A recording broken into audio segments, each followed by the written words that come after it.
تعالیٰ سورہ مائدہ میں ارشاد فرماتا ہے کہ ہم نے تمہاری طرف یہ کتاب بھیجی ہے جو حق لے کر آئی ہے، اور الکتاب میں سے ہے جو کچھ اس میں اس کے آگے موجود ہے اس کی تصدیق کرنے والی ہے اور اس کے محافظ اور نگہبان ہے،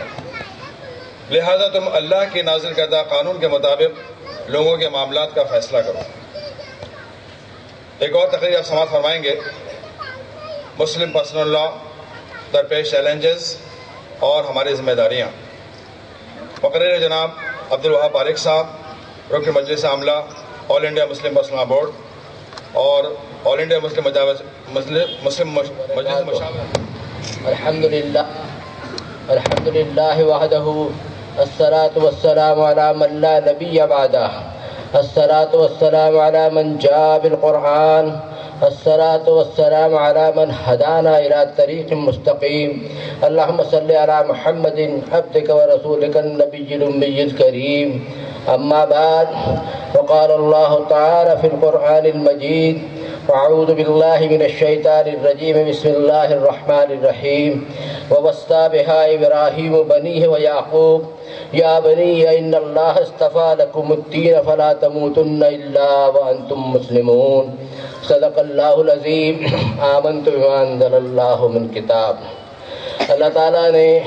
اپنی کتاب میں انسانوں کو اس بات کی وصیت فرمائی اور نصیحت فرمائی جس کو ہم حضرت ابراہیم علیہ السلام اور حضرت یعقوب علیہ السلام کی زبانی قرآن مجید میں دیکھ سکتے ہیں کہ انہوں نے اپنے بچوں کو اس بات کی وصیت فرمائی کہ اللہ نے تمہارے لیے دین اسلام کو پسند فرما لیا ہے، تو تم ہر حال میں اس بات کا لحاظ رکھنا کہ تمہاری موت آئے تو تم مسلمانی کی حالت میں مر سکو۔ ڈائس پر بیٹھے ہوئے ہمارے علماء کرام اور آف دا ڈائس بھی بہت سارے ہمارے بزرگ ہیں جن کو میں دیکھ رہا ہوں جو علم میں، عمل میں، تقوی میں مجھ سے کہیں زیادہ بہتر ہیں۔ آف دا ڈائس یا آن دا ڈائس سے کسی بات میں کوئی فرق نہیں پڑتا، سبھی قابل احترام میرے بزرگوں، بھائیوں، اور میری اگر آواز پہنچ رہی ہو تو قابل صد احترام میری بہنوں اور بیٹیوں۔ حضرت ابراہیم علیہ السلام نے اور حضرت یعقوب علیہ السلام نے اپنے بچوں کو جو وصیت کی تھی کہ اللہ نے تمہارے لیے اس دین اسلام کو پسند کر لیا ہے، تو اس دین اسلام کے سوا تمہاری اور کسی بات پر موت نہ آئے۔ اس بات کو ہم وہاں بھی دیکھ سکتے ہیں کہ حضرت یوسف علیہ السلام، یہ حضرت یوسف علیہ السلام وہ ہیں جو پشت در پشت 4 پشتوں میں جو نبی ہوئے۔ حضرت ابراہیم علیہ السلام خود حضرت یوسف علیہ السلام کے پردادا،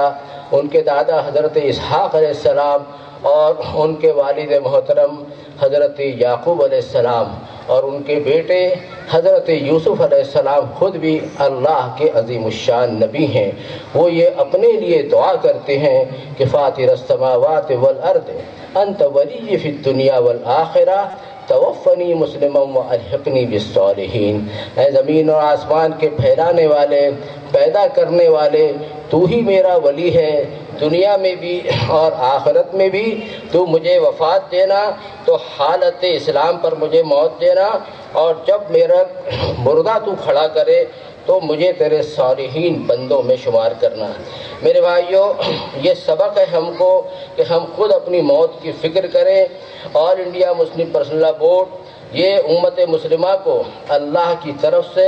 بڑی زبردست یہ نعمت ہے، اور تمام مسلمانوں کا یہ ایک مشترکہ پلیٹ فارم ہے، اور اللہ کی عظیم نعمت کے ساتھ ساتھ اللہ کی طرف سے عطیہ بھی ہے۔ اس اللہ کی نعمت کا وجود اس طرح عمل میں آیا کہ ہمارے ملک کے اندر سیاسی اعتبار سے 1 سے زیادہ نکاح کی اجازت، متبنہ یعنی جو بچہ گود لیا جاتا ہے، عدت کے بعد نان و نفقہ، وراثت اور وصیت، اس قسم کے مسلمانوں کے جو فنڈامنٹل رائٹس تھے، ساتھ ہی دین اسلام کی مخالفت میں اور حکومت ہند کے آزادی کے پہلے بنے ہوئے قانون اور آزادی کے بعد بھی بنے ہوئے جو حکومت ہند نے خود جو قانون بنائے تھے، اس پر برادران وطن کی تیز نگاہیں پڑنے لگی۔ ہمارے اکابرین کی جب اس بات پر نگاہ پڑی جس میں سر فہرست حضرت مولانا سید منت اللہ رحمانی رحمۃ اللہ علیہ، انہوں نے اس بات میں پہل کی، انہوں نے علماء کرام کو جمع کیا، جس کے اندر میں دارالعلوم دیوبند، دارالعلوم مظاہر علوم سہارنپور اور ندوۃ العلماء لکھنؤ، اور اس طریقے سے جماعت اسلامی ہند اور ہمارے سلفی اور اہل حدیث علماء اور اہل سنت والجماعت کے حضرت مولانا برہان الحق جبل پوری صاحب اور حضرت مولانا محمد منظور نعمانی صاحب، اثنا عشری شیعہ کے عالم مولانا کلب عابد صاحب اور بوہرا برادری کے ڈاکٹر نجم الدین صاحب، اس طریقے سے تمام مسالک کے بزرگوں کو جمع کر کے ایک 2 روزہ ورکشاپ ہوا، اور اس میں یہ بات طے پائی کہ ہمارے ملک میں مسلمانوں میں بعض لوگ ایسے ہیں جو آزاد خیال رکھتے ہیں، اور انہوں نے بھی قرآن و سنت کو چھوڑ رکھا ہے، اور قرآن و سنت کو چھوڑنے کا حشر یہ ہوا کرتا ہے جس کو قرآن نے فرمایا کہ وَمَن لَّمْ يَحْكُم بِمَا أَنزَلَ اللَّهُ فَأُولَٰئِكَ هُمُ الْكَافِرُونَ، کہ جو کوئی اللہ کے حکم کے مطابق فیصلہ نہ کرے، جو کچھ اللہ نے اپنی کتاب میں نازل فرما دیا ہے، تو یہی لوگ کافر ہیں۔ اس طریقے سے دستور ہند کے مطابق اس دیش کے ہر ناگرک کو اپنے مذہب اور اپنے دھرم میں رہنے کا پورا اختیار ہے، وہ اپنے دھرم میں اور سماج میں رہ کر وہ اپنا جیون ویتت کر سکتا ہے، لیکن برادران وطن میں سے کچھ لوگ یہ چاہتے ہیں کہ اس ملک میں ویدک دھرم اور برہمن راشٹر کا پرچار ہو، اور لوگ ونتے ماترم کریں اور سوریہ نمسکار بھی کریں، اور اس دیش کے لوگ بعضے لوگ یہ چاہتے ہیں کہ یہاں پر میں یونیفارم سول کوڈ نافذ ہو۔ یہ وجہ بن گئی آل انڈیا مسلم فیصلہ بورڈ کے بن جانے کی، اور اس طریقے سے جب سب لوگوں نے مل کر کے اتفاق رائے سے حضرت مولانا قاری محمد طیب رحمۃ اللہ علیہ کو آل انڈیا مسلم فیصلہ بورڈ کا پہلا صدر اتفاق رائے سے منتخب کیا، اور اسی طریقے سے جنرل سیکرٹری بنایا گیا حضرت مولانا سید منت اللہ رحمانی صاحب رحمۃ اللہ علیہ کو۔ حضرت کی صدر بورڈ کی وفات کے بعد دوسرے صدر ہوئے حضرت مولانا سید ابو الحسن علی ندوی رحمۃ اللہ علیہ، اور ان کے بعد حضرت مولانا قاضی مجاہد الاسلام قاسمی صاحب رحمۃ اللہ علیہ، اور ابھی اس وقت حضرت مولانا سید رابع حسنی ندوی مجدد العالی پچھلے تقریباً 15 برسوں سے وہ الحمدللہ بورڈ کے صدر ہیں۔ دوسرے جنرل سیکریٹری ہوئے بورڈ کے حضرت مولانا سید نظام الدین رحمۃ اللہ علیہ، اور تیسرے جنرل سیکریٹری ابھی اس وقت جو موجود ہیں وہ ہیں حضرت مولانا سید محمد ولی رحمانی مجدد العالی، اور ماشاءاللہ وہ دینی اعتبار سے، ملی اعتبار سے، سماجی اعتبار سے، سیاسی اعتبار سے اور حکومت کی آنکھوں میں آنکھ ڈال کر کے ان کے ساتھ بات کر کے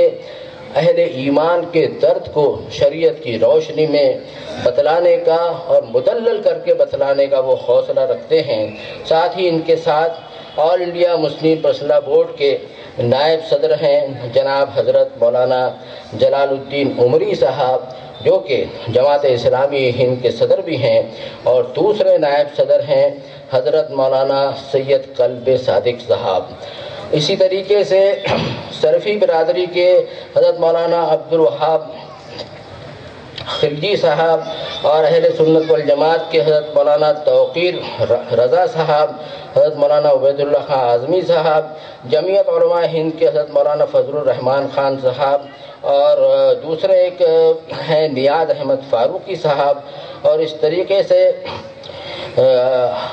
بزرگ ہمارے جو ہیں ہم سب کے بزرگ حضرت مولانا ارشد مدنی صاحب مجدد العالی، اور حضرت مولانا محمود مدنی صاحب، اور حضرت مولانا محمد سالم قاسمی صاحب، مولانا غلام وستانوی صاحب، مولانا محفوظ الرحمان عمرین صاحب، اور اس گلدستہ بورڈ میں حضرت مولانا خلیل الرحمان سجاد نعمانی صاحب اور بڑے بڑے اللہ والے الحمدللہ موجود ہیں۔ اور اس بورڈ میں کہ ساتھ میں خواتین کی بھی الحمدللہ بہت بڑی تعداد ہے، اور ڈاکٹر اسما زہرا صاحبہ جو حیدرآباد والی ہماری بہن ہیں، وہ بھی بورڈ کی عاملہ کی رکن ہیں۔ بورڈ کے دائرہ کار میں کیا کام ہوا کرتا ہے، سبھی مسالک کے بزرگوں سے مشورہ کر کے ابھی تک بورڈ نے جو کام اپنے دائرہ کار میں رکھے ہیں، اس میں میں آپ کو مختصراً بتا دوں، کیونکہ مجھے آپ کے وقت کا لحاظ بھی ہے، اور مجھے جو وقت دیا گیا اس میں انشاءاللہ اپنی بات کو پوری کرنے کی پوری کوشش کروں گا۔ اب آپ کے ذہنوں میں ایسی کوئی بات ہو سکتی ہے کہ بورڈ کے دائرہ کار میں یہ کام اور بھی ہونے چاہیے۔ یہ کب ممکن ہو سکتا ہے کہ جب ہم سب مل کر کے بورڈ کو مستحکم بنائیں، بورڈ کو مضبوط بنائیں۔ آپ کا تعاون ہوگا، اور آپ کو تعاون کرنا بھی چاہیے۔ کیوں؟ اس لیے کہ اللہ تعالیٰ نے قرآن پاک میں فرمایا کہ تعاونوا علی البر والتقوی ولا تعاونوا علی الاثم والعدوان، کہ نیکی اور بھلائی کے کاموں میں ایک دوسرے کا تعاون کیا کرو، اور زیادتی اور گناہ کے کام ہوں تو ایک دوسرے کا تعاون بالکل مت کرو۔ بورڈ کا ایک جو دائرہ کار میں کچھ کمیٹیاں ہیں جو بنا دی گئی ہیں، اور اس میں سر فہرست جو ہے وہ ہے تفہیم شریعت کمیٹی۔ ابھی اس کے کنوینر ہیں حضرت مولانا خالد سیف اللہ رحمانی صاحب مجد اللہ العالی۔ ابھی پچھلے ہی ماہ اورنگ آباد میں ایک 2 روزہ ورکشاپ ہوا تھا، جس میں الحمدللہ ناگپور شہر کے 8 افراد نے شرکت کی تھی۔ وہاں پر میں اس بات کی تعلیم دی جاتی ہے کہ اسلام پر اعتراض جو کرنے والے جو ہیں ہمارے برادران وطن، یا کبھی کبھی ایسا ہوتا ہے کہ ہمارے اپنے بیچ میں سے بھی کچھ لوگ ایسے کھڑے ہوتے ہیں جو دین اسلام کے بارے میں کچھ نکتہ چینی کرتے ہیں۔ ایک سے زیادہ نکاح، طلاق، خلا، فسخ نکاح، ولایت، میراث، وصیت، ہبہ، والدین، اولاد، زوجین، اس طریقے سے بہت سارے معاملات میں ہم کس طریقے سے جواب دے سکتے ہیں۔ ایک سے زیادہ نکاح کا مردوں کو ہی حق کیوں ہے، عورتوں کو حق کیوں نہیں ہے؟ ایسے بےہودہ سوال کرنے والے بھی اس دنیا میں موجود ہیں۔ اس کا دین اسلام کے مطابق قرآن و حدیث کی روشنی میں شریعت کے اعتبار سے کس طریقے سے مدلل جواب دیا جائے، یہ اس ورکشاپ میں سکھلایا جاتا ہے۔ بہرحال اس میں یتیم پوتے کی میراث اور خواتین کا حق میراث اور مہر عورتوں کا حق ہے، اور مرد پر یہ واجب الادا ہے۔ اس قسم کی باتیں اس میں سکھائی جاتی ہیں۔ انشاءاللہ ان قریب ناگپور شہر میں بھی بورڈ کی جانب سے ایک تفہیم شریعت کمیٹی بنائی جائے گی، اور اس میں آپ حضرات کی بھی انشاءاللہ شمولیت رہے گی، اور آپ کا تعاون بھی رہے گا۔ ہمارے وکلا حضرات بھی اس میں ہوں گے، اور میں نے تو ناگپور شہر میں وکلا کی طرف سے ایڈوکیٹ قطب ظفر کے نام کو میں نے ریکمنڈ کیا ہے میری جانب سے۔ بورڈ کی منظوری آنے کے بعد یہ کمیٹی ناگپور شہر میں انشاءاللہ عمل میں آئے گی۔ دوسری ایک کمیٹی دارالقضاء کمیٹی ہوا کرتی ہے۔ آل انڈیا مسلم پرسنل بورڈ کے جے پور کے اجلاس میں 1993 میں اکابرین بورڈ نے اس کمیٹی کو منظوری دیا، اور اس کی وجہ یہ بنی کہ انسان مسلمان اور ایمان والا ہو نہیں سکتا، کیونکہ اللہ تعالیٰ نے قرآن پاک میں قسم کھا کر اس بات کو ارشاد فرمایا کہ فلا وربک لا یؤمنون حتی یحکموک فیما شجر بینہم ثم لا یجدوا فی انفسہم حرجا مما قضیت ویسلموا تسلیما۔ قسم ہے نبی صلی اللہ علیہ وسلم آپ کے رب کی کہ جب تک یہ لوگ اپنے تمام جھگڑوں میں آپ ہی کا حکم قبول نہ کریں، تب تک کہ ان کو ایمان حاصل ہی نہیں ہوگا، اور آپ کے فیصلے پر اپنے دل میں وہ خفا بھی نہ ہو، بلکہ آپ کا فیصلہ رضامندی اور خوشی سے قبول کریں، اور ہر طرح سے تسلیم بھی کریں۔ آج ضرورت اس بات کی ہے کہ ہم اپنے تنازعات کو کسی برادران وطن کے پاس نہ لے جائیں، کسی ایسے شخص کے پاس نہ لے جائیں جو دین اسلام جانتا ہی نہیں۔ اپنے تنازعات کو لے جانا ہے تو فَإِن تَنَازَعْتُمْ فِي شَيْءٍ فَرُدُّوهُ إِلَى اللَّهِ وَالرَّسُولِ، جو اس بات کو جانتا ہو وہاں پر میں جانا چاہیے۔ اس کے لیے بورڈ نے یہ کوشش کی، بورڈ آج بھی اس بات کی پوری کوشش کر رہا ہے کہ ملک میں ہر شہر میں اور ہر ضلع میں دارالقضاء ہونی چاہیے۔ اور یہاں تک کہ میں آپ کو بتاؤں کہ کبھی بورڈ کو ضرورت پڑتی ہے تو ممبئی جیسا شہر کہ جس کی لمبائی چوڑائی اور آبادی بہت زیادہ ہے، دارالقضاء وہاں بامبے میں 4 ہیں، ایک ناگپاڑا میں، دوسرا ممبرا، تیسرا تھانے میں اور چوتھا گونڈی میں۔ اس طریقے سے پونا میں بھی بیت العلوم پونا میں ایک بورڈ کا دارالقضاء ہے اور دوسرا ہے اسپین فاؤنڈیشن پونا میں۔ ناگپور شہر میں بھی الحمدللہ بورڈ کے دوارا قائم کردہ ایک دارالقضاء قائم ہے، لیکن ناگپور اور کامٹی شہر کے لوگوں کا بڑا اصرار ہے کہ یہاں پر میں مزید اس کی اور ضرورت ہے۔ آپ لوگوں کا تعاون رہا تو انشاءاللہ ان قریب بورڈ کی منظوری سے دوسرا دارالقضاء بھی قائم کیا جا سکتا ہے۔ دارالقضاء میں یہ پروویژن بھی ہوا کرتا ہے کہ آپ کو کوئی فیصلے میں اگر ایسا لگتا ہے کہ کچھ خامی کمی رہ گئی ہے تو اسی دارالقضاء میں آپ ریویو اپیل بھی فائل کر سکتے ہیں، اور اس پر بھی اگر آپ کو اطمینان نہ ہو تو فائنلی صدر بورڈ کے پاس میں آپ فائنل اپیل، یعنی وہ اپیل ایسی ہوگی جو سپریم اتھارٹی کی، جیسے کہ ہمارے ملک میں سپریم کورٹ کی اپیل ہوا کرتی ہے، اس طریقے کی یہ اپیل ہوگی، اور فائنلی صدر بورڈ جو ہے وہ کسی قاضی کے پاس اس کو ریکمنڈ کر دیں گے اور وہاں اس کا انشاءاللہ فائنلی فیصلہ کر دیا جائے گا۔ تیسری ایک کمیٹی ہے آثار قدیمہ کمیٹی، اس کے کنوینر ہیں پروفیسر ڈاکٹر شکیل احمد سمدانی صاحب۔ میں چاہتا ہوں کہ اس وقت طلاق ثلاثہ کا جو مسئلہ ہے جس کی وجہ سے بورڈ پر لوگوں کی نگاہیں ہوا کرتی ہیں، تو میں اس پر بھی کچھ بات کروں، اور وقت تیزی سے گزرا جا رہا ہے، اس لیے میں اپنے یہ والے مضمون کو میں مختصر کرتا ہوں کہ آثار قدیمہ بھی ایک کمیٹی ہے، اس کے علاوہ اصلاح معاشرہ کی ایک کمیٹی ہے، اور اس کے علاوہ مجموعہ قوانین اسلامی کی ایک کمیٹی ہے۔ اس میں خاص بات ہے کہ حکومت جو انٹرپریٹیشن کرتی ہے یا کورٹ جو انٹرپریٹیشن کرتا ہے، ایک مرتبہ سپریم کورٹ کے اندر میں ایک فیصلہ ہو گیا، جج صاحب نے قرآن مجید کی ایک آیت کی جو ترجمانی کی اور جس طریقے سے فیصلہ کیا وہ غلط تھا، اس لیے بورڈ نے جو سپریم کورٹ کے ریٹائرڈ چیف جسٹس جو تھے شاہ محمد قادری صاحب، ویسے مقیم ہیں وہ حیدرآباد کے رہنے والے، ان کی ریٹائرڈ ہونے کے بعد میں ان کی خدمات حاصل کی اور سپریم کورٹ میں ہی ریویو اپیل کر کے اس فیصلے کو ان کو ترمیم کرنے کو مجبور کیا گیا سپریم کورٹ کو۔ اس طریقے سے ایک کمیٹی ہے بورڈ کی کامن منیمم پروگرام، اس کے کنوینر ہیں جناب مولانا محمد ولی رحمانی صاحب، ان کے ساتھ میں عیسائی برادری کے اے سی مائیکل صاحب، وامن میشرام صاحب، جگت گرو جے مرتنجے صاحب، سوامی کرنیشور صاحب، اشوک امبیڈکر صاحب، راج رتن صاحب، کمال فاروقی صاحب،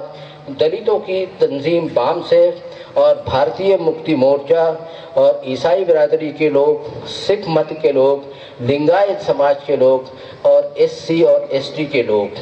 اس کے ماتحت سیکولرزم، انصاف، آزادی، مساوات، بھائی چارگی پر عمل درآمد کو یقینی بنانا، یہ بورڈ اس کے کام کیا کرتا ہے۔ ایک بورڈ کی لیگل سیل کمیٹی ہے، اس کے کنوینر ہیں جناب یوسف حاتم مجھالا صاحب، ممبئی میں یہ رہتے ہیں، یہ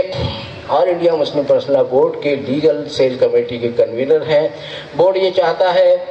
کہ جہاں بھی ہائی کورٹ ہیں ملک میں اور یا ہائی کورٹ کی بینچ ہے وہاں پر میں لیگل سیل کمیٹی ہو۔ انشاءاللہ ان قریب ناگپور شہر میں بھی لیگل سیل کمیٹی قائم کی جائیں گی۔ وکیل جو ہمارے وکیل صاحبان ہیں، مسلم وکیل صاحبان، ان کو اس بارے میں تکلیف دی جائے گی۔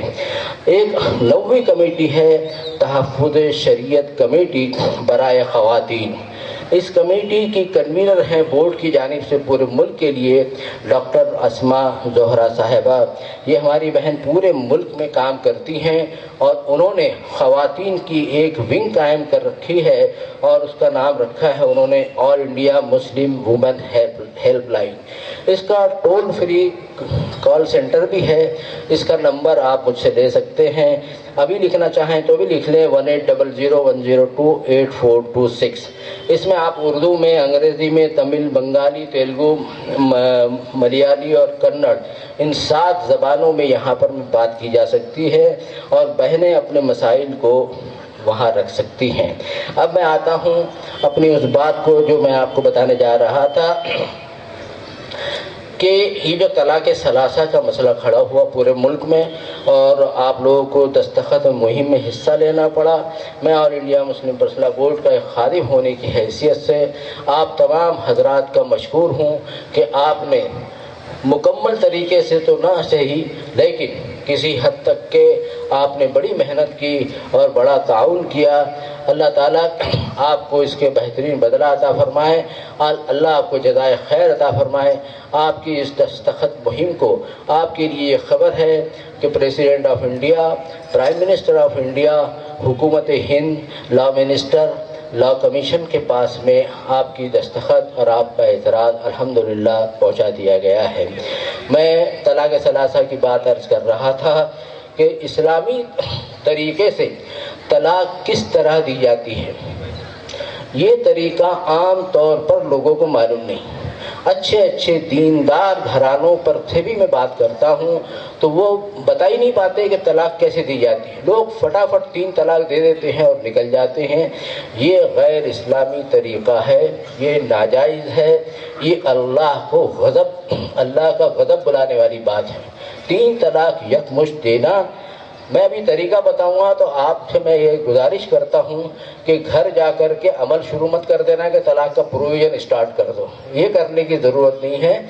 میں یہ چاہتا ہوں کہ مسلمانوں کے اندر میں اتنی اویئرنیس ہو، اتنی ان کی معلومات ہو کہ دین اسلام میں طلاق کا کیا طریقہ ہے۔ جیسے نماز کا کوئی طریقہ ہے نہیں ہے،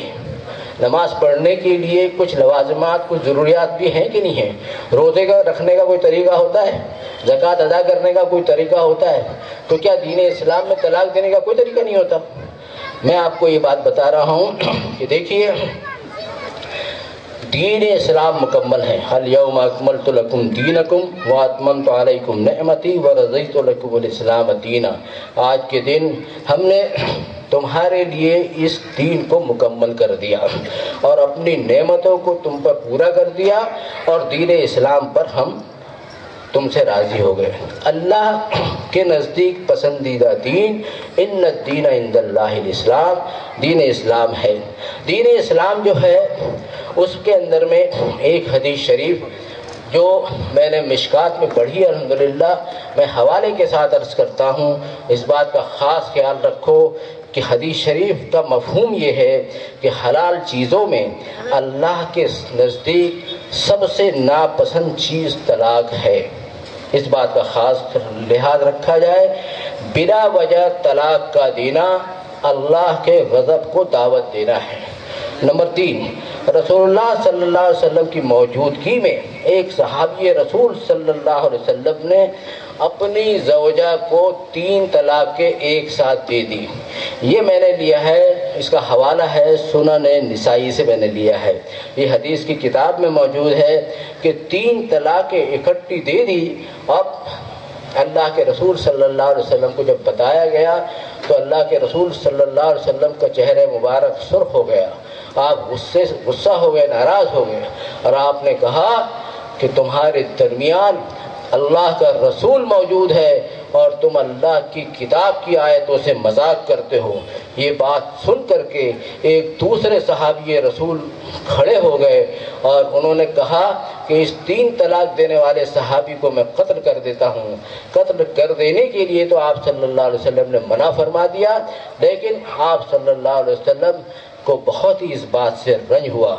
حضرت عمر فاروق رضی اللہ تعالیٰ عنہ نے 3 طلاق یکمشت دینے والے کو کوڑے لگوائے تھے۔ نمبر 5، شیطان کو سب سے زیادہ خوشی شوہر اور بیوی میں تفرقہ ڈالنے کی وجہ سے ہوتی ہے۔ اب سمجھو کہ کیا ہم لوگ جو ہمارے سماج میں جو رواج ہے 3 طلاق کا، تو کیا شیطان کی خوشنودی کے لیے ہم 3 طلاق دیتے ہیں؟ یہ ہمارے لیے سوچنے کی بات ہے۔ اس لیے ضرورت اس بات کی ہے کہ ایک تو اللہ کے غضب سے بچ جانے کے لیے، دوسرے جناب رسول اللہ صلی اللہ علیہ وسلم کے آنسوؤں کی قدردانی کرنے کے لیے، تیسرے حضرت عمر فاروق رضی اللہ تعالیٰ عنہ کے انصاف کے لیے، چوتھے شیطان پر لعنت کرنے کے لیے ہم کو 3 طلاق دینا ہی نہیں چاہیے۔ اس لیے علماء ہمارے فرماتے ہیں کہ بلا وجہ یک مشت 3 طلاق دینا جائز نہیں ہے۔ کسی نے دے دیا وہ ایک بات الگ ہے، وہ مسئلہ الگ ہے۔ یک مشت 3 طلاق دینے سے چاروں مسالک میں طلاق واقع ہو جاتی ہے، لیکن ہمارے جو اہل حدیث اور سلفی حضرات ہیں ان کے یہاں پر میں مسئلہ الگ ہے۔ ان کے مسلک سے جو تعلق رکھنے والے لوگ ہوں وہ ان علماء سے وہ اپنا رجوع کر سکتے ہیں۔ بہرحال میں آپ کو یہ بتا رہا تھا کہ یک مشت 2 طلاق دینا بھی لوگ، میں نے کہا ایک صاحب سے میں نے کہا کہ بھئی آپ نے کیوں ایسا کیا 3 طلاق دے دو؟ قرآن میں ہے الطلاق مرتان، تو الطلاق مرتان کا مطلب 3 نہیں ہوتا، الطلاق مرتان کا مطلب ہوتا ہے 2 مرتبہ، طلاق 2 مرتبہ۔ لیکن میں آپ کو بتاؤں کہ طلاق 2 مرتبہ بھی بلا وجہ اگر دی جائے تو وہ اسلامی شریعت میں جائز نہیں ہے۔ نمبر 3 کہ 1 طلاق بھی بلا وجہ اگر کوئی انسان دیتا ہے تو بلا وجہ کا دینا جو ہے وہ دین اسلام میں جائز نہیں ہے۔ ایک وکیل صاحب سے ہماری ملاقات ہوئی، وہ طلاق نامہ لکھنا چاہتے تھے، ہمارے پاس میں آ گئے مشورے کے لیے۔ انہوں نے جو پروفارما بنایا تھا اس میں 3 طلاق انہوں نے لکھی تھی۔ ہم نے ان سے گزارش کی کہ بھائی آپ نے 3 طلاق کیوں لکھ دی اس میں؟ نہیں بولے 3 سے تو کم ہوتی نہیں ہوتی، ہم تو ہمیشہ 3 ہی لکھتے ہیں بولے، اور پورا بولے سبھی وکلا ایسے ہی کرتے ہیں۔ یہاں پر میں اکثر وکیل صاحبان ہوں اور ہوں گے بھی، میں ان سے بہت ادب سے معافی مانگتا ہوں کہ دین اسلام میں 3 طلاق کا لکھنے کا کوئی سسٹم ہی نہیں ہے۔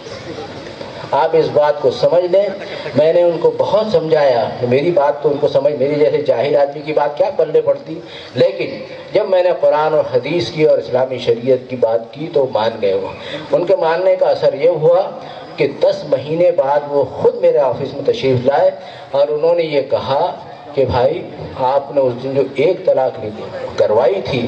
عدت کی مدت گزر جانے کے بعد انہوں نے پھر سے نکاح کر لیا اسی جوڑے میں، بغیر کسی حلالے کے اور بغیر کسی حرامے کے۔ جو حلالہ ہمارے یہاں پر میں رائج ہے وہ عین حرام ہے اسلامی شریعت کے اندر میں۔ ہمارے یہاں پر میں جو کرائے کے سانڈ لے کر کے آتے ہیں اور اس سانڈ کو بولتے ہیں کہ جا میں نے ایسا ایسا کر لیا، اب تو ہے نا وہ میری جو متعلقہ ہے زوجہ اس سے تو نکاح کر لے، 1 رات گزار لے اور پھر جو ہے تو اس کو طلاق دے دینا اور میں پھر اس سے نکاح کر لوں گا۔ امراوتی میں ایک پٹھان صاحب تھے، ان کے دوست نے ان کے ساتھ میں یہ معاملہ کیا اور طے ہو گیا کہ بھئی وہ 1 دن بعد طلاق دے دیں گے۔ پٹھان صاحب نے کہا یار 1 دن کیوں، 2 دن مجھے مہلت دے دی جائے۔ بہرحال وہ مجبور تھا بیچارہ، 2 دن مہلت دے دی۔